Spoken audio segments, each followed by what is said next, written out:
Bonjour tout le monde. Je vais essayer de parler un petit peu fort pour justement pour pas m'embêter trop avec le micro.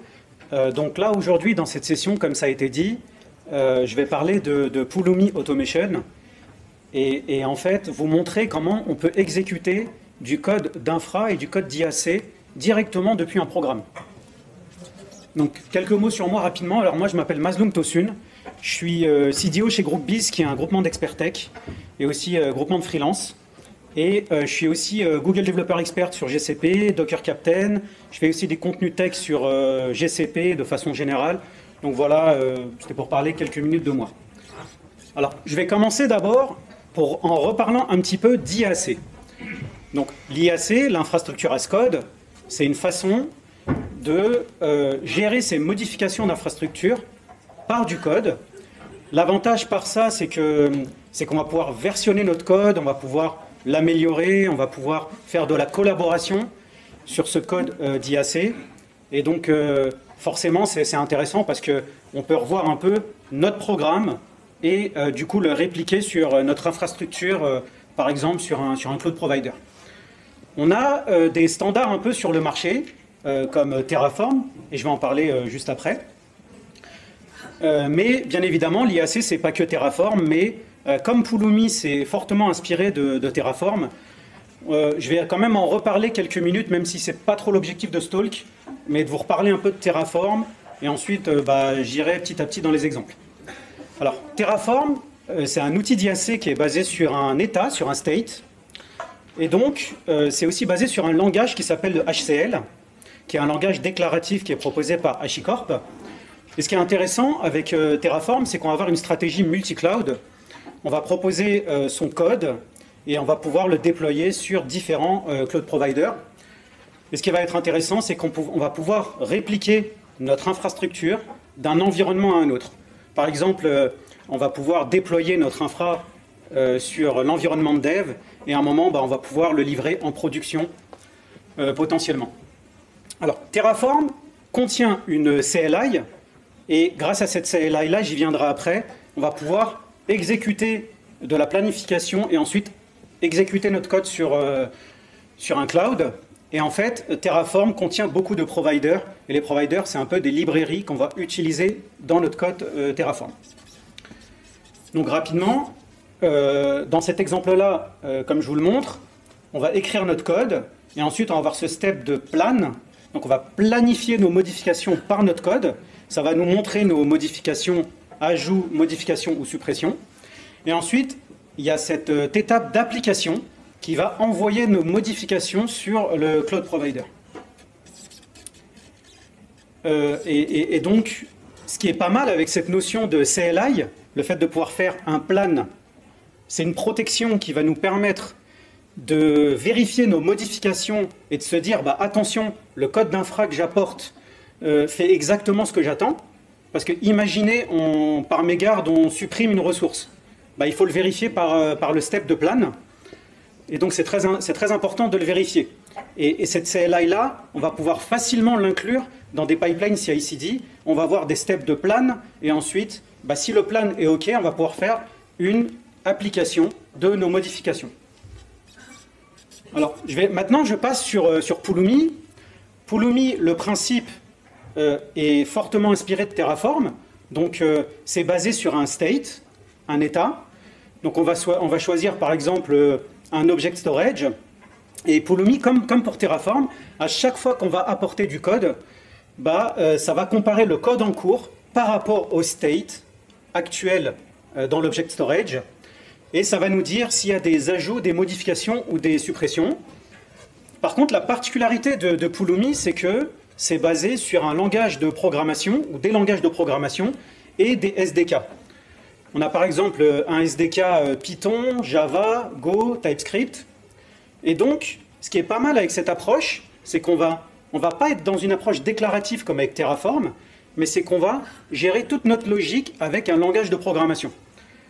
Et parfois, ça peut être intéressant si on a plus de complexité à gérer dans notre code. Ça va être pas mal parce que grâce à ça, on va la gérer plus facilement grâce à un langage de programmation. Donc, comment on exécute du code Pulumi? Il y a deux façons. Il y a une CLI comme pour Terraform, Et donc, il y a une commande qui est l'équivalent du plan de Terraform, et il y a aussi la commande qui est l'équivalent de l'Apply. Donc, via la CLI, on peut exécuter notre code Pulumi et valider nos modifications sur le cloud, par exemple. Ensuite, il y a une autre façon qui est vraiment intéressante, et c'est ce que je vais bien montrer dans ce talk-là, c'est Pulumi Automation API. Donc, j'y viendrai dans la slide d'après. Pulumi Automation API, c'est une approche différente parce que votre code d'infra, vous allez l'exécuter depuis un programme. Vous allez être dans votre code Python, Java ou autre, et là-bas, vous allez dire « j'exécute mon code d'IAC ». Et c'est ça, en fait, la particularité. Donc, avec ce schéma-là, je vous montre que, avec la CLI de Pulumi, on va pouvoir l'inclure dans une CI/CD comme pour Terraform, par exemple, avec les steps de plan et de ply. Et par rapport à Automation, comme je l'ai expliqué, la particularité, c'est qu'on va pouvoir facilement coder une API. Et dans cette API-là, on va pouvoir jouer notre infra. Et on va pouvoir aussi exécuter notre infra depuis une CLI custom, une CLI qu'on aura codée nous-mêmes. Et parfois, quand on va avoir besoin d'orchestration plus complexe, si on veut gérer un workflow, de l'orchestration de tâches dans notre programme, Pulumi Automation, ça va permettre de le faire beaucoup plus facilement qu'avec du langage déclaratif. Et donc, là, je vais commencer à passer à la démo.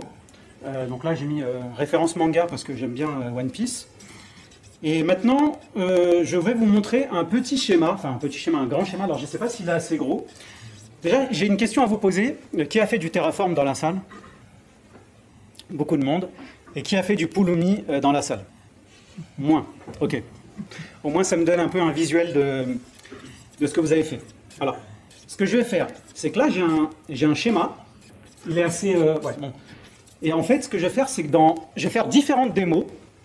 Et chacune de mes démos va créer la même infra sur le cloud provider. Et je vais créer une infra sur Google Cloud. Donc là, en l'occurrence, ce que je vais faire, c'est que je vais créer... Il y a un data warehouse sur GCP qui s'appelle BigQuery. Et je vais créer ce qu'on appelle des datasets. BigQuery, c'est des ensembles de données qui contiennent des tables. Donc, tous mes exemples vont faire ça. Vont créer des datasets et des tables à l'intérieur. Donc ça, c'est le bloc qui est à droite, là. Donc, c'est infra dans GCP. Je vais vous montrer une première démo d'IAC classique avec Terraform. Je vais aller vite pour y aller step by step. Et ensuite, je reviendrai sur le schéma petit à petit, avant chaque démo de code, comme ça, vous avez le visuel du schéma et ensuite le code. Donc là, j'ai créé un projet dédié, Pulumi Automation, bien évidemment, je vous le partagerai dans les slides. Et là, ce que je vais faire, c'est que je vais commencer par Terraform. Donc, de façon classique, là, mon code Terraform, qu'est-ce qu'il va faire? C'est qu'il va poser une configuration en JSON, donc j'espère que c'est assez gros. Et donc, je configure une liste de datasets BigQuery avec des tables à l'intérieur. Ensuite, dans Terraform, je vais charger ce JSON dans le monde HCL. Et ensuite, avec des ressources TF, je vais créer ces éléments sur le cloud. Donc, pour aller assez rapidement sur Terraform, vous en avez fait. Ici, j'ai cette notion de provider. C'est un peu des librairies que je vais aller tirer. Et comme je travaille sur GCP, j'ai besoin du provider Google Cloud et Google Cloud Beta. Ensuite, j'ai cette notion de back-end. J'ai besoin de dire, moi, mon state Terraform, il va être stocké dans un back-end Cloud Storage, un object storage sur GCP. Ensuite, ce que je vais faire, c'est que ma configuration JSON, je vais la charger dans le monde HCL. Donc, j'ai un opérateur dans Terraform qui s'appelle file. Grâce à cet opérateur file, je charge ma liste de dataset tables en string. Et ensuite, avec JSON Decode, donc ça, c'est des opérateurs qui sont proposés par HCL, je vais pouvoir ramener ma liste de mon fichier de configuration de dataset, je vais la ramener en liste dans le monde de Terraform. Ensuite, je vais transformer ça en map parce que c'est plus pratique pour moi de travailler avec des maps avec Terraform pour faire des boucles forts. Et ensuite, je vais préparer ma liste de tables, je vais l'aplatir parce que pour moi, ça va être plus pratique de travailler comme ça. Donc, je fais un travail préparatoire avec de l'HCL et on voit que rapidement, quand on a de la logique à faire, on doit quand même utiliser des opérateurs, des boucles forts et ainsi de suite. Et c'est là où je vous montrerai l'approche d'après, parce que volontairement, j'ai voulu vous montrer ça pour ensuite passer à l'approche d'après.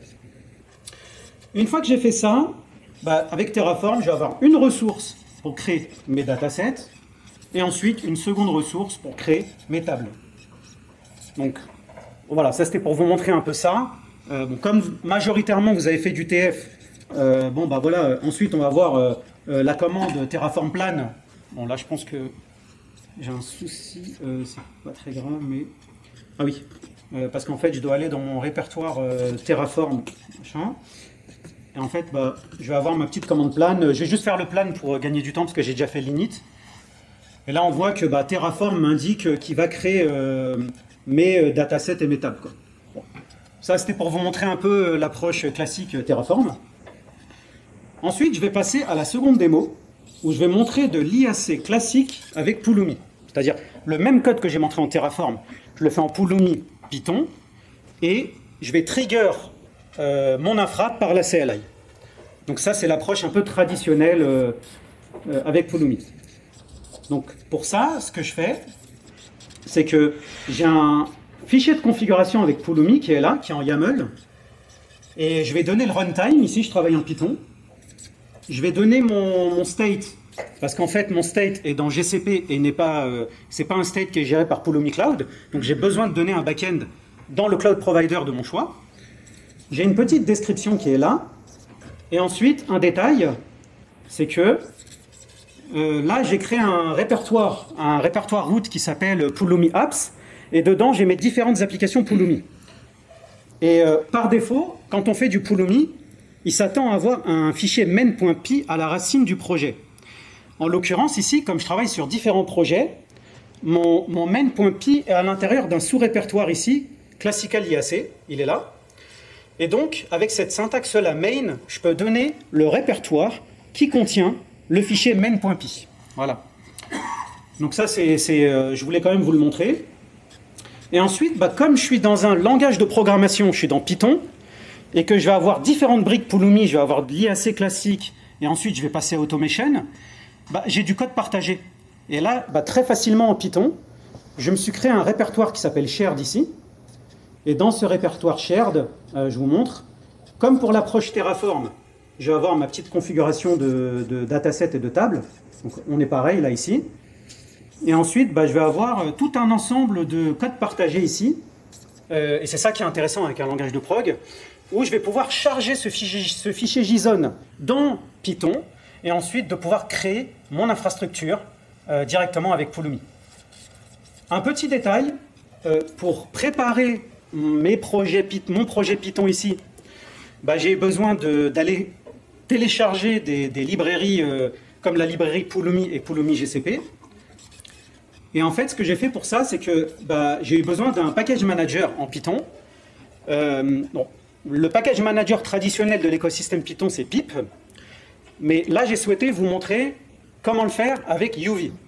UV, c'est un package manager qui est codé en Rust derrière la scène.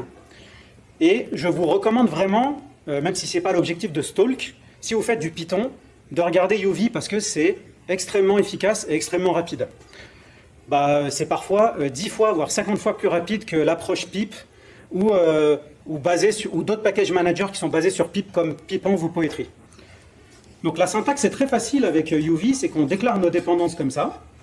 Et donc j'ai besoin de Pulumi GCP pour cet exemple-là. Et ensuite, ce qui va être très simple, c'est que je vais faire juste une commande très simple qui est UV-sync. Et avec UV-sync, ça va me télécharger mes packages et me créer un environnement virtuel pour moi, quasiment automatiquement. Voilà. Donc ça, c'est intéressant de le souligner. Et ensuite, pour le code Pulumi, je vous montre un peu ce code partagé.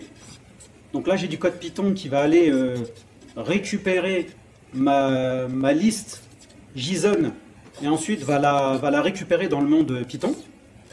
Et pour ça, ce que j'ai fait, j'ai cette petite méthode qui me le fait.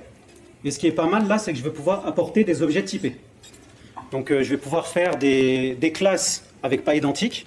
Pour ceux qui ne connaissent pas identique, c'est une façon de faire du typage en Python et de faire de la validation de type et de la validation de valeur. Donc je vous recommande de regarder parce que c'est une lib qui est très intéressante. Et là, ce qui est bien maintenant, c'est que j'ai ces petites méthodes partagées là, que je vous remontre, pardon. Et ensuite, j'ai cette fonction que je vais partager entre mes différents projets Pulumi. Et là où pour Terraform, c'est des ressources qui permettent de créer nos éléments sur le cloud, pour Pulumi, ça va être des objets. Donc Pulumi GCP nous donne des objets datasets et tables pour créer nos datasets et nos tables sur BigQuery et GCP. Et la syntaxe ici, c'est que depuis mon objet de configuration, je vais pouvoir instancier un objet dataset. Et je vais faire pareil pour mon objet table. Et si j'ai une variante de mon objet table, je peux aussi l'exposer. Une fois que j'ai fait ça, mon main.py Pulumi, il est vraiment très simple. C'est que je vais récupérer ma liste que j'ai configurée en JSON. Je vais faire une boucle for en Python de façon traditionnelle. Et ensuite, je vais créer mes datasets dans ma boucle for. Et ensuite, je vais faire une boucle for sur mes tables. Et je vais créer mes tables à l'intérieur de mes datasets. Donc voilà, ça c'est l'approche un peu Pulumi traditionnelle. Et pour exécuter ensuite le code Pulumi, je vais avoir cette ligne de commande preview. Donc c'est l'équivalent du Terraform plan. Et donc le Pulumi preview, là en l'occurrence j'ai une infra qui est peut-être déjà créée, donc il me dit que j'ai pas de changement. Et ensuite j'ai un Pulumi up en CLI qui lui va m'exécuter mon code d'infra sur le cloud. Donc voilà, ça c'est l'approche traditionnelle Pulumi. C'est exactement la même chose que ce que je vous ai montré avec Terraform, mais avec Python et du langage de prog. Maintenant, je vais passer sur l'autre exemple, où je vais commencer à introduire Pulumi Automation. Et pour ça, ce que je vais faire, c'est que je vais créer une infra as a service. Et une infra as a service, ça va être quoi? C'est que je vais coder une API, et dans cette API-là, en Python, à la demande, lorsque je vais faire une requête POST, là, je vais faire de la logique et créer mon infrastructure sur le cloud. Et donc ça ouvre vraiment de nouvelles perspectives. C'est que dans un programme de votre choix, que ce soit une API, que ce soit une CLI custom, que ce soit un fichier main n'importe lequel, dans le langage de programmation de votre choix, vous allez pouvoir exécuter de l'infra à la volée, à la demande, et potentiellement orchestrer ça avec d'autres tâches. Et donc ce que je vais faire, c'est que je vais utiliser FastAPI pour exposer mon application Python, mon API Python.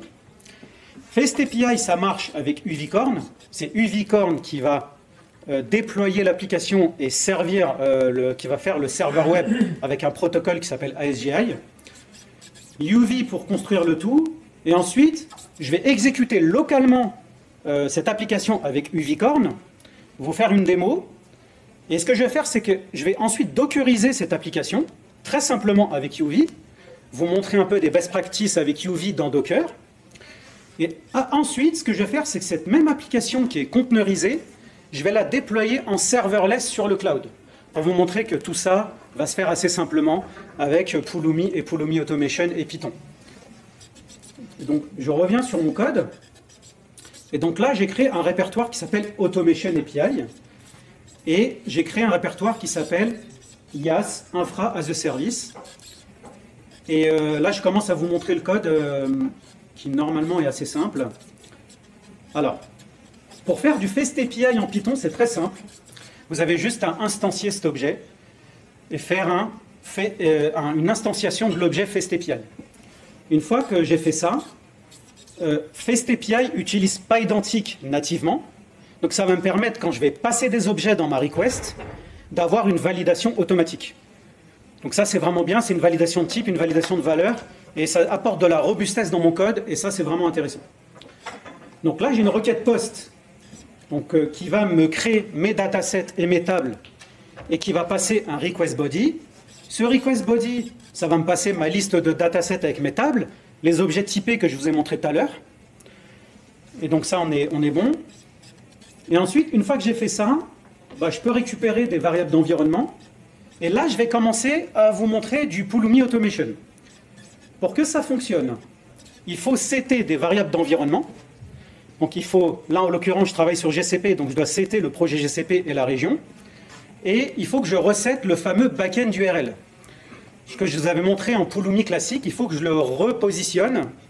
Et c'est important, dans Automation, de resetter le backend URL, de dire que c'est le state est dans Cloud Storage de GCP. J'ai une notion de passphrase, mais là j'ai mis une valeur un peu fake pour cet exemple. Et c'est là que ça commence, c'est que j'ai cette syntaxe auto.create or select stack, et c'est ça qui va me dire, dans mon programme, je vais créer mon infra par automation. Donc une fois que j'ai fait ça, cette création de stack, parce que pour vous donner un peu d'éléments, une stack, c'est une façon d'isoler une infrastructure pour un environnement donné. Pour ceux qui font du Terraform, c'est un peu l'équivalent des Terraform Workspace. Voilà. Donc là, en l'occurrence, on utilise une stack dans notre code automation, et notre code automation va se baser sur un programme Pulumi, et c'est ce programme Pulumi ensuite qui va nous construire nos datasets, et ainsi de suite. Donc là, à la volée, je vais exécuter mon programme pour créer mes datasets dans BigQuery. Dans Automation, si je travaille sur un cloud provider, je dois installer un plugin, mais l'installation est vraiment rapide. Donc là, c'est un plugin GCP. Je set les éléments qui sont liés à mon projet. Je fais stack.refresh. Et ensuite, je fais stack.up. Et c'est stack.up, en fait, qui va déclencher mon infrastructure sur mon cloud provider. Et à la fin de ça, je vais pouvoir récupérer le résultat, la summary de ce qui a été fait, des actions qui ont été faites sur le cloud. Et pour Pulumi Programme, c'est le même code que ce que je vous ai montré tout à l'heure en IAC classique. C'est que là, je passe mon élément qui est arrivé de la request, et ensuite, je fais mes deux boucles for sur dataset et table. Et ensuite, ce qui va runner mon application, c'est Uvicorn, qui va lancer mon API. Et donc, je vous fais une petite démo. Donc là, j'exécute mon application avec Uvicorn. Donc, ça va me déployer mon API, que j'ai construite avec FastAPI. Ensuite, je vais taper mon URL, je vais faire /docs, je vais vous zoomer un peu l'écran. Et là, ce qui est pas mal, c'est que FastAPI contient un Swagger nativement. C'est ça qui est pas mal avec FastAPI, c'est qu'on a, comme je l'ai expliqué, pas identique pour les validators, et aussi du Swagger par défaut. Donc c'est vraiment intéressant dans les écosystèmes Python. Ensuite, là, je vais pouvoir exécuter ma requête POST. Donc là, j'ai une description de l'objet qui va être passé. Donc là, en l'occurrence, je crée des datasets et des tables. Et donc, ce que je vais faire, c'est que je vais copier-coller mon payload qui est là. Et je vais cliquer sur Try It Out. Et en fait, là, je vais passer mon payload comme ça. Je vais faire Execute. Et là, on va voir que le code d'IAC, normalement, va s'exécuter à la volée. Donc là, j'ai exécuté mon API en infra as a service avec FastAPI. Et on voit que il est en train de créer mon infra sur le cloud. Il met du vert pour dire que il est en train de créer les datasets et les tables dans BigQuery. Bon, voilà. J'attends quand même quelques secondes, mais je pense que ça va le faire. Hein. Et là, il me dit dans Summary, c'est bon, j'ai créé 4 ressources et j'ai une réponse 200. Voilà, donc ça a fonctionné. Ensuite, comme je vous ai parlé de validator, ici, je vais simuler une erreur. Donc là, je vais taper, Toto ici, par exemple. Ah non, j'ai fait un mauvais... je vais recopier ma commande là, c'est pas très grave. Tac. Voilà. Et là, je vais mettre une mauvaise valeur, Toto. Je vais faire execute. Et normalement, quand je vais aller en bas, on va me dire que tu as une erreur de validation. Elle est là. Validation error. Voilà. Donc ça, c'est pas identique qui me le propose directement. Une fois que j'ai fait ça, que j'ai fait mon API et mon infra as a service, je vais rapidement vous montrer comment la dockeriser. Donc là, j'ai un répertoire, j'ai un Dockerfile. Et dans ce Dockerfile-là, je vais vous montrer comment faire rapidement une application Pulumi dans Docker. Et bien évidemment, comme tout est packagé avec UV, je vais vous montrer aussi comment faire du UV avec Docker. Donc j'en profite, UV Pulumi dans Docker. Voilà. Donc là, j'ai une image de base qui s'appelle UV Python. Ensuite, je vais copier mon fichier toml et je vais installer mes dépendances dans mon Dockerfile avec UVsync, c'est la commande qui est en bas. Ensuite, je vais copier mon application dans mon Dockerfile. Et je ne vais pas trop rentrer dans le détail, mais si vous faites du Docker, je vais vous donner une astuce quand même, c'est n'hésitez pas à bien utiliser le cache. Parce que là, on télécharge des packages Python et on les installe. Et si vous téléchargez et installez des packages alors que vos packages n'ont pas changé, c'est un petit peu dommage, parce que vous allez souvent perdre du temps à refaire des installs. Parfois, ce que je vois dans des équipes de développement ou autres, c'est que l'application Python est copiée dans le Dockerfile avant d'installer les packages. Ça, c'est problématique parce que mes packages ne dépendent pas de mon application Python. Et donc, pour moi, c'est important de gérer d'abord mes packages et ensuite l'application Python pour ne pas invalider le cache par erreur, parce que le cache Docker, lui, fonctionne layer par layer, de haut en bas. Et si, par exemple, je change une ligne de code Python, ça va m'invalider ma commande copy de l'application, et ensuite, ça va me recalculer mes packages pour rien. Et ça, c'est un petit peu dommage. C'est une petite astuce que je voulais vous donner. Et là, à la fin, ce que je fais, c'est que pour optimiser encore plus mon image, je fais du multi-stage build avec Docker. Dans mon stage final, je pars de Pulumi Python parce que c'est ça qui m'intéresse à la fin. Je ne veux pas garder UV parce que UV m'a servi d'installation de package, tout simplement. Et ensuite, je garde Pulumi Python dans mon image finale et je recopie les éléments du step précédent vers le step en cours grâce à la commande copy et voilà. Et ensuite, à la fin, je fais ma commande uvicorn pour déployer mon application. Et avec CMD, j'apporte des commandes additionnelles. Voilà.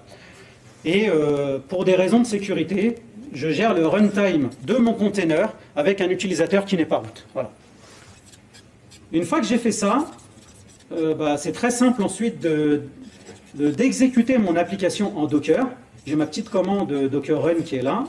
Ok. Je vais l'exécuter. Alors, je vais arrêter le serveur ici. Donc là, je fais un Docker Run pour démarrer mon application FastAPI conteneurisée. Ensuite, même principe que tout à l'heure, je vais dans ma web app, je fais un /docs, et ensuite, j'ai déployé mon application en Docker. On est content, ça fonctionne. Maintenant, dernier maillon de la chaîne, c'est la partie CI/CD pour ensuite déployer cette application infra as a service Pulumi dans Cloud Run et en serverless. Donc, pour le serverless, si vous en avez pas fait, le principe, c'est qu'on va juste apporter le code et on ne va pas se préoccuper de gérer l'infrastructure ou de gérer du serveur. On va juste provisionner le code, le déployer sur le cloud provider, et ensuite, c'est le cloud provider qui, à la volée, va exécuter notre programme en mode éphémère et ne va pas laisser traîner de l'infra. Et donc là, ça, c'est vraiment intéressant parce qu'on peut faire des économies de coûts. Donc, j'aurais pu utiliser différents outils de CI/CD pour ça, mais là, j'ai utilisé Cloud Build, qui est un outil de CI/CD sur GCP, qui lui-même est serverless. Et Cloud Build, c'est assez simple, c'est basé sur des étapes, et chaque étape est basée sur un container ou une image. Donc là, en l'occurrence, j'utilise Docker. Et donc, c'est très simple pour moi d'avoir une première étape dans Cloud Build qui va builder mon image Docker et ensuite la publier sur un repo privé, Artifact Registry sur GCP. Et pour ça, je vais utiliser Docker BuildX. Parce que Docker BuildX va me permettre d'utiliser le cache inter-pipeline CI/CD. Et ça, c'est vraiment intéressant. C'est-à-dire, à chaque fois que je lance une pipeline, j'ai le cache Docker et le cache de CI. Et donc, si mes packages Python n'ont pas changé, mes prochains builds, mes prochaines pipelines CI/CD seront beaucoup plus rapides. Et donc, je fais ma petite commande Docker Build. Et j'ai ensuite un second step qui apporte la CLI de GCP, Gcloud. J'utilise, là je vous donne une petite astuce, j'utilise la stable de Gcloud parce qu'elle est plus petite que la Gcloud Slim. Ça, tout le monde ne le sait pas. Et donc, ça me permet d'avoir une image plus petite et de la charger plus rapidement. Et donc là, j'ai une petite commande Gcloud très simple qui fait Gcloud Run Deploy. Et donc, ça me déploie mon application en serverless sur le cloud. Je l'ai déjà fait, donc je ne vais pas le faire, je vais gagner du temps. Et je vais aller dans GCP, dans Cloud Run, pour vous montrer à quoi ça ressemble. Et là, j'ai tous mes services Cloud Run qui ont été déployés. Je vais zoomer un peu l'écran. Et là, j'ai mon application infra as a service qui a été déployée juste avant.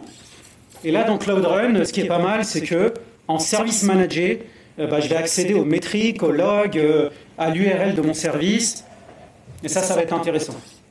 Là, j'ai l'URL qui est là. Ce que j'ai fait, c'est que, pour des raisons de simplicité, j'ai exposé mon URL en public, mais forcément en prod, on ne fait jamais ça. Parce que normalement, on la rend privée, et ensuite on passe par une authentification. Mais là, pour la démo, c'est un peu plus simple. Donc là, je tape mon URL depuis Cloud Run. Normalement, ça va se charger. Et ensuite, j'ai mon application Fast API qui est là, en Cloud Run. Voilà, après, je n'ai pas forcément besoin de la réexécuter, mais on va reprendre le payload. Tac, tac, voilà. Et là, on va quand même vous montrer une exécution sur Cloud Run. Alors, sur Cloud Run, sur le premier appel, on a ce qu'on appelle un call start. Il y a le temps où Cloud Run va monter son instance éphémère. Là, en Python, c'est quand même assez rapide, mais il y a quand même ce moment où, lors du premier appel, il y a quelques secondes pour monter l'instance, et ensuite, il garde 10 minutes à peu près l'instance up, et les prochains appels, en fait, sont hyper rapides. Bon, voilà. Donc là, j'ai bien ma réponse 200 qui est là. Et donc, là, j'ai terminé avec la partie infra as a service. Donc, ce que je fais, c'est que je retourne dans mon petit schéma. Je repasse, cette fois-ci, sur l'avant-dernière démo. Et là, ce que je vais faire, c'est que je vais coder une CLI custom. Et ensuite, depuis cette CLI custom, je vais exécuter ce code d'infra que je vous ai montré depuis tout à l'heure. Et pour ça, je vais utiliser une librairie qui s'appelle Typer. Si vous faites du Python, il y a Click et Typer qui permettent de créer des CLI. Mais moi, je vous recommande plus Typer. C'est proposé par les créateurs de Fast API. Et franchement, la librairie est super intéressante, très simple, très lightweight. Et on peut coder une CLI très rapidement en code. C'est ce que je vais vous montrer. Donc, là, ce que je fais, c'est que j'ai préparé un répertoire qui s'appelle CLI ici, et qui va contenir un fichier main. Voilà, et c'est ça qui va contenir la logique de ma CLI. Ensuite, ce que je vais faire, c'est qu'avec UV, je vais me créer un alias pour ma CLI. Je vais vous montrer ça tout de suite. Dans mon fichier TOML, ici, je vais pouvoir préparer un script, et dans ce script-là, je vais dire DWH, quand je vais taper DWH, quand je vais exécuter le main de ma CLI, ça va être associé à cet alias DWH. Ce qui fait que je vais avoir une CLI du type DWH quelque chose. Donc là, je vous montre un peu ce que ça donne. Donc ma ligne de commande, elle ressemblera à ça. Je vais faire DWH dataset create, je vais passer des paramètres, et ensuite je vais passer la configuration JSON de mes datasets et mes tables. Donc ça, UV me permet de faire ça avec Typer. Et ensuite, pour Typer, la syntaxe, elle est vraiment très simple. J'ai juste une instantiation à faire de cet objet typer.typer, comme pour Fast API. Ensuite, je vais pouvoir créer ce qu'on appelle une sous-application. Donc, j'ai DWH dataset. Et ensuite, je vais pouvoir facilement créer une commande, create. Et dans cette commande-là, je récupère des paramètres que ma CLI va me passer. Et ensuite, ici, dans ma CLI custom, je vais pouvoir créer mon infra à la volée. Voilà. Avec le même code que je vous ai montré tout à l'heure, avec Pulumi Automation, la préparation de la stack, l'installation du plugin et le stack.up. Donc tout le reste de la logique est identique. Et le programme est le même. Les boucles for sur les datasets, les tables. Et donc, on voit vraiment que Pulumi Automation nous permet très simplement, dans n'importe quel programme, CLI, API, à la volée, d'exécuter notre infra. Donc, ce que je vais faire, c'est que je vais quand même vous la montrer en live, en démo. Donc là, je fais DWH dataset create. Et là, on voit que ça fait le travail, ça exécute ma CLI, ça me fait les logs pour me dire, voilà, je vais te créer tes tables ou les updates si elles sont déjà créées. Donc là, en l'occurrence, il me crée mes datasets sur le cloud provider. Bon. Une fois que j'ai fait ça, je vais passer à la dernière démo du talk. Et pour ça, en fait, je vais vous montrer quelque chose d'un peu plus complexe. C'est que je vais vous montrer un framework de test d'intégration, data, mais basé sur une infrastructure éphémère.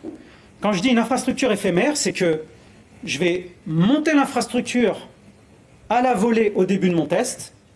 Ensuite, je vais ingérer des jeux de données je vais exécuter des tests, et à la fin de mon test, je vais détruire mon infrastructure. Parce que mon infrastructure va me servir que pour la durée de vie de mon test. Si par exemple, vous avez plusieurs développeurs qui lancent des tests d'intégration en même temps, ça permet d'éviter des collisions.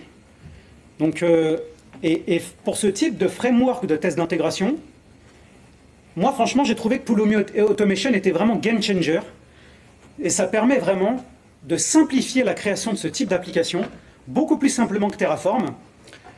Et j'ai eu ce besoin-là, à un moment, quand je travaillais chez des clients, c'était sur BigQuery, de créer des tests d'intégration de requêtes SQL. On avait des équipes data qui mettaient de la logique métier dans le SQL, mais qui ne faisaient pas de tests, en fait. Et donc là, à un moment, on voyait que c'était assez douloureux. Donc j'ai eu ce souhait à un moment de proposer une librairie pour ça, qui permet de faire des tests d'intégration de requêtes SQL avec une infrastructure éphémère. Et donc là, je vais switcher sur un second schéma pour vous expliquer un peu plus l'application. Elle est là. Et donc, ce qui va se passer, c'est que je vais avoir un projet à plan. Ce projet à plan va me passer des scénarios de test en given when then.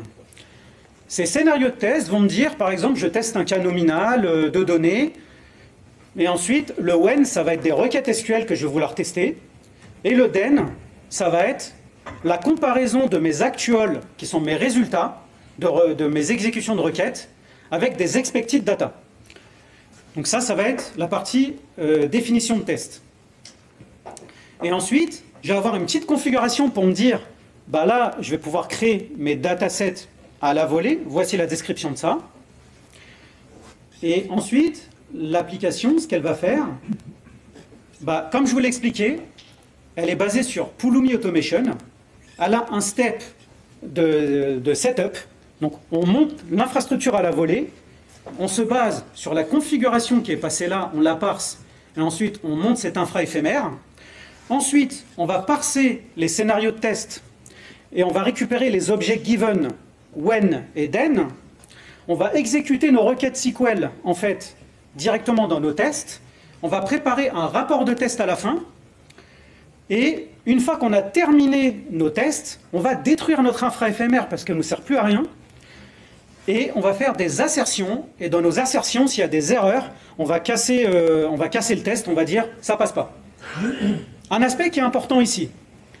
Quand j'avais commencé à développer cette librairie, j'avais commencé à la faire avec Terraform. Et plus je montais en complexité, et plus c'était difficile de le faire. Typiquement, un des besoins que j'ai, c'est que si j'ai monté mon infrastructure à la volée, et que pour une raison X ou Y, j'ai une erreur ici, dans ma logique de code de testing, bah, je n'ai pas envie de garder des infras pour rien. Donc pour moi, c'est intéressant de me dire, bah, si j'ai une erreur, de faire un rollback de l'infra que j'ai créé pour la durée de vie du test et de la détruire. Et pour ça, ce que je fais, c'est que je vais faire un try-catch dans mon code. Et dans ce try-catch-là, je vais pouvoir dire, j'ai une erreur et je détruis mon infra éphémère. Et toute cette complexité de code, toute cette orchestration que vous voyez, setup, exécution, teardown, assertion, tout ça, c'est beaucoup plus simple de la faire via un langage de programmation et via Pulumi Automation. Et c'est ce que je vais vous montrer. Donc là, je vais dans ce projet qui est ici, et je vais vous montrer à quoi ressemble un fichier de définition de test ici. Donc, c'est une liste de scénarios, et dans chaque scénario, j'ai une description. Je teste un cas nominal de données, très simple, et ensuite j'ai un block given qui me dit, hop, là j'ai fait une petite erreur, j'ai un block given ici qui m'ingère mes jeux de données de test dans mes tables. Donc là, bah, j'ai un fichier qui est là, et je vais l'ingérer dans une table qui s'appelle job failure. Ensuite, j'ai un bloc then, et dans ce bloc-là, bah, je vais avoir l'actual, qui est ma requête SQL, et l'expected pour dire, je compare le résultat avec de l'expected data. Et en fait, pour ça, je vais vous montrer bah, la requête SQL à tester, bah, elle est très simple ici, mais après on peut avoir des requêtes forcément plus complexes. Et donc, une fois que j'ai ces fichiers de définition de test, après je peux aussi, comme je suis dans un langage de prog, si je veux apporter plus de complexité, enfin plus de puissance dans mes assertions, je peux aussi le faire. Et là, en l'occurrence, dans cette librairie, je pouvais même donner la possibilité de faire des fonctions d'assertion. Voilà, je prépare des fonctions d'assertion, et ensuite, je les lazy évalue dans mon code à un moment donné. Voilà, ça c'est pour la petite anecdote. Et ensuite, ce que je fais, c'est que cette application, il y a une CLI derrière, et elle est packagée dans PyPy et aussi dans Docker Hub. Donc, comme pour l'exemple que je vous ai montré tout à l'heure, là, je vais avoir une CLI pour cette librairie qui est là, Big Testy Test. Je lui passe des paramètres, je descends, je gère les variables d'environnement pour automation comme je vous ai montré, et ensuite, j'exécute la logique avec l'infra éphémère. Là, je parse mes scénarios, comme je l'ai montré dans le schéma. Donc c'est en Python, c'est assez simple. Je prépare ma stack avec Pulumi Automation. Et ensuite, je monte mon infra à la volée. J'ingère mes jeux de données de test. Donc vous voyez bien que je peux faire de l'orchestration de tâches très simplement. Je lance mon code d'IAC, j'attends que ça se termine, j'ingère mes jeux de données de test. Je prépare un rapport de résultats ici qui me dit voici tous les tests que tu as fait, voici les résultats. Je fais le fameux try except dans mon code pour dire si j'ai monté une infra avant et que j'ai une erreur dans ma logique, je peux facilement dans mon bloc exception dire je détruis l'infra à la volée. Donc ça se fait très simplement. Et à la fin de mon test, j'ai un petit paramètre pour dire si le data engineer ou le développeur il veut garder les infras qui ont été exécutés pour le test, il peut les garder. Mais s'il n'en a pas besoin, c'est éphémère et on les détruit. Voilà. Donc voilà un peu la logique ici. Et donc, comme vous le voyez, c'est assez simple. On peut faire nos destroy, on peut gérer plein de choses dans notre programme. Et ça, c'est intéressant. Donc je pense que j'en ai terminé des démos. Et on va conclure un petit peu au niveau du talk. Donc je refais un slideshow. Et voilà. Donc en conclusion, on a reparlé un peu d'IAC dans ce talk. On a fait un rappel de ce que c'était. On a remontré du code Terraform pour vous montrer, même si vous en avez déjà fait, comment on le fait en HCL, en déclaratif, avec des boucles for et ainsi de suite. Et ensuite, j'ai vraiment souhaité là vous montrer Pulumi Automation. Parce que clairement, quand je travaille sur la librairie Big Testy, à un moment avec Terraform, je me cassais un peu les dents. Parce que même à un moment, par scénario de test, je devais créer des ensembles, des datasets uniques par scénario de test. Et plus j'avançais, plus je montais en complexité, et plus je me disais Terraform, c'est impossible, là je peux pas y arriver avec Terraform pour ce use case donné, avec plus de complexité. Et c'est pourquoi, comme ça a été une belle découverte pour moi, ce côté Pulumi Automation, ce côté un peu, comme je le dis, game changer dans le paysage de l'IAC, j'ai voulu le partager dans ce talk avec vous, et de vous montrer que ce qui est bien maintenant, c'est que tout peut être piloté par le code, et dans n'importe quel endroit de votre programme, vous pouvez piloter du code d'IAC, du code d'infrastructure. Et ça, c'est vraiment intéressant. Là, ici, je vous partage le repo GitHub qui contient toutes les démos, l'IaaS, l'infra classique, le TF, tout est là. Et donc, n'hésitez pas à scanner les QR codes. Un QR code pour les slides également, si vous voulez les revoir de votre côté tranquillement. Un QR code pour les feedbacks. Voilà, n'hésitez pas pour les feedbacks, en espérant que la session vous ait plu et que vous ayez appris des choses.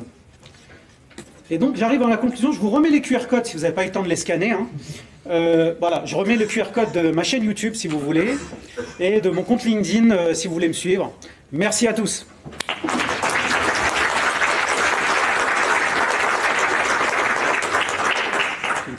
Merci Benzeloum. Je me fais une photo souvenir, j'en profite. On a 5 minutes pour des questions si vous en avez.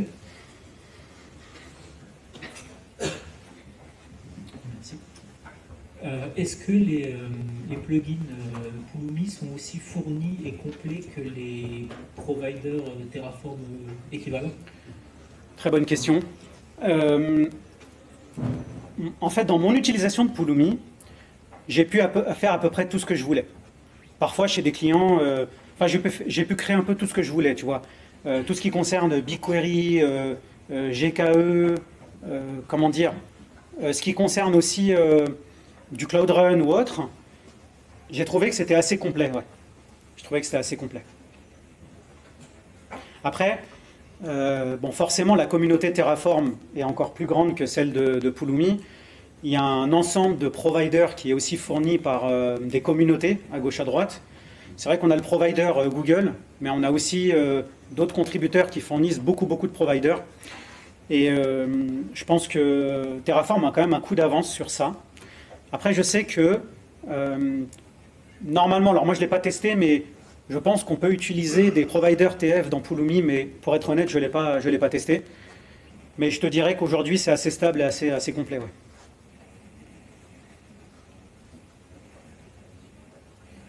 On peut faire le parallèle avec TFE, enfin avec Terraform. Est-ce qu'il y a une équivalence TFE? Un équivalent quoi, pardon? Terraform Enterprise. Tu sais, pour les plans. Pour Pulumi, tu veux dire? Ouais, alors ils ont leur solution, Pulumi Cloud. Je pense qu'ils ont une offre Enterprise, mais j'avoue que je ne l'ai pas testé. Deuxième question, il y a une équivalence avec les infra auto-TFR. Par exemple, on construit son infra via des JSON, et après c'est interprété directement dans le code. Ouais. Attends, tu as une infra que tu crées à partir de... Par exemple, on a nos modules maison qui permettent de lire des JSON pour créer des infras, par exemple, les listes de machines, etc. Ah d'accord.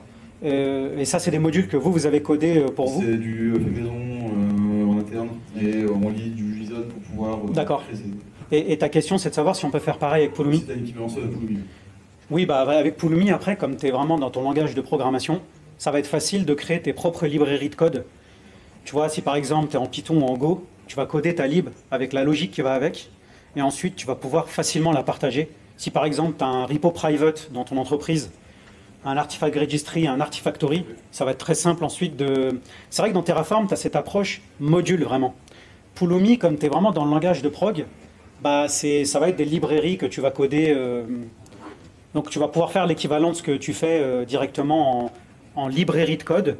Et ensuite, tu vas pouvoir charger avec un package manager, comme je l'ai montré, tu vas pouvoir charger ta librairie et vos logiques un peu partagées, vous allez pouvoir les récupérer, quoi. Et dernière question, quand tu demandes à regarder en infra de test avec ton fameux équipe, comment tu as détruit après? Ah, dans le code? Ouais. Parce que là, dans ton code, tu disais que tu pouvais garder une infra. Oui. Mais comment tu fais pour la détruire derrière? Bah en fait, très bonne question. Alors je vais te le remontrer.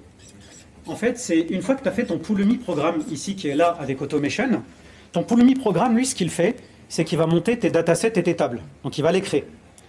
Et donc après, bah, tu peux utiliser les commandes classiques. Tu peux faire apply de ce code et destroy de ce code.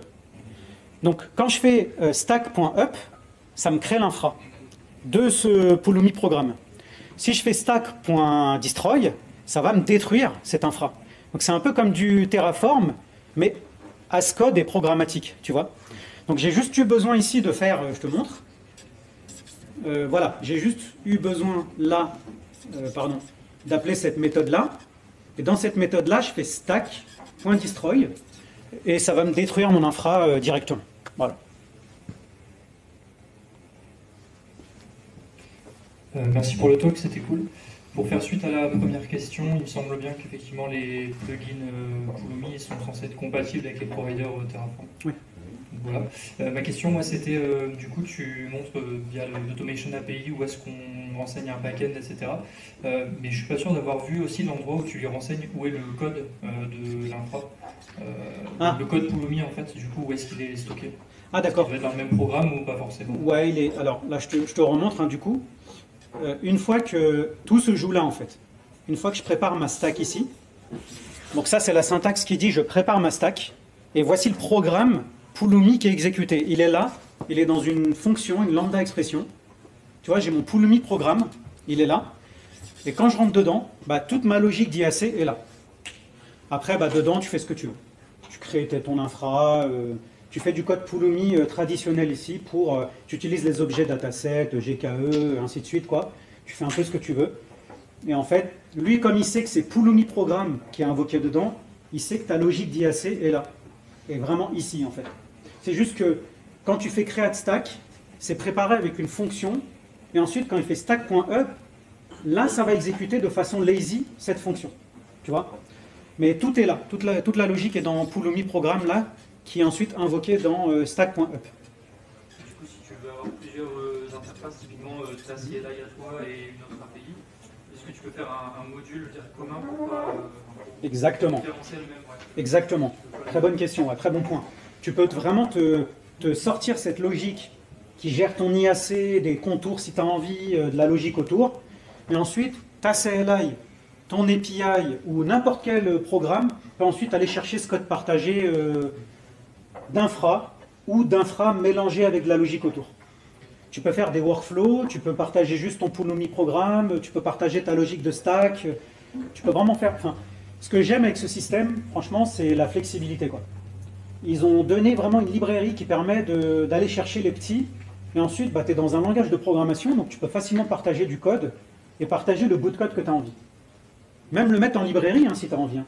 Tu peux te faire même une librairie qui contient ta logique de stack, ou ton workflow et ce qu'il y a autour, et ensuite tirer ça en librairie et travailler ensuite sur tes applants, que ce soit une CLI, une API, et ainsi de suite. Ainsi de suite. Justement pour le séparer dans un module externe. Ouais. Merci. Avec plaisir. On peut encore prendre une ou deux questions là, rapidement. On déborde un petit peu, mais on est large par rapport au talk d'après. Merci pour cette présentation. Je suis déjà tombé sur des extrémités sur Terraform où on a été obligé de carrément modifier le JSON du TF state. Ah ouais. Parce que sur genre des breaking change sur un bug de provider, je me suis demandé si c'était simple avec Pulumi d'analyser l'équivalent du plan et de faire des actions vraiment custom dans ce genre de situation. Je ne sais pas si tu es déjà tombé sur ce genre de cas. Très bonne question. Alors, Pulumi, il offre les mêmes possibilités que Terraform. Hein. C'est que tu peux analyser, bah déjà tu as l'équivalent du plan hein, déjà. Donc là tu vois un peu ce qui se passe dans ton code d'IAC. Et c'est vrai que tu peux même aller voir dans ton TF state, c'est comme dans Terraform, tu peux aller voir ce qui se passe. Tu peux checker ton TF state si, au besoin. Donc tu as un peu les mêmes possibilités là. Voilà. Tu peux, comme tu as ton back-end et qu'ils se sont inspirés de Terraform, on va dire, par rapport à ça, tu peux aller voir. Quoi.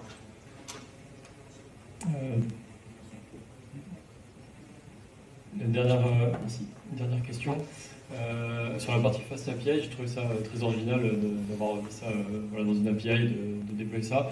Est-ce que je me trompe si là ça marche bien parce qu'on crée des tables dans BigQuery, etc. Donc c'est assez rapide en fait. Si je provisionne plein de machines, ça va, voilà, la blague va mettre 5-10 minutes. C'est vrai. Ouais, mettre ça derrière une API, peut-être il y a comme une limite en fait sur le repose, la réponse. Donc voilà, il y a peut-être des choses à chercher de ce côté-là si on a ce besoin-là. C'est pas du coup la bonne stratégie. C'est une très bonne question. Ouais, c'est un très bon point. Non, c'est vrai que quand tu fais de l'infra as a service, tu as raison. C'est-à-dire que des fois, tu vas créer de l'infra qui va prendre un peu de temps. Parce qu'en fait, Pulumi, c'est un peu comme Terraform. Derrière, ça utilise les API du cloud provider. Donc si tu crées un GKE à la volée, bah, ton cloud provider, s'il met je sais pas, 10 minutes pour le créer, ton API, bah, effectivement, tu vas devoir attendre 10 minutes aussi. Ça, je suis assez d'accord avec toi que pour de l'infra as a service comme ça... Ou alors il faut retourner avec 200, dire OK, exactement. Un de return et un système... Je suis d'accord avec toi. Exactement. Tu peux retourner un 200 en asynchrone, laisser ton truc tourner en background, et ensuite, avec un système asynchrone, de récupérer une réponse à un moment donné pour dire « Ah, ben, mon traitement est terminé ». Et ça, tu peux le faire des fois avec... sur GCP, tu as Cloud Workflows, qui est un orchestrateur un peu serverless, qui peut te dire « J'exécute mon traitement, et ensuite, une fois que c'est fini, envoie-moi une sorte de flag PubSub pour dire « C'est terminé ». Après, tu as différents moyens de le faire. Après. Mais bon point. On va s'arrêter là. Merci beaucoup, Mazloum.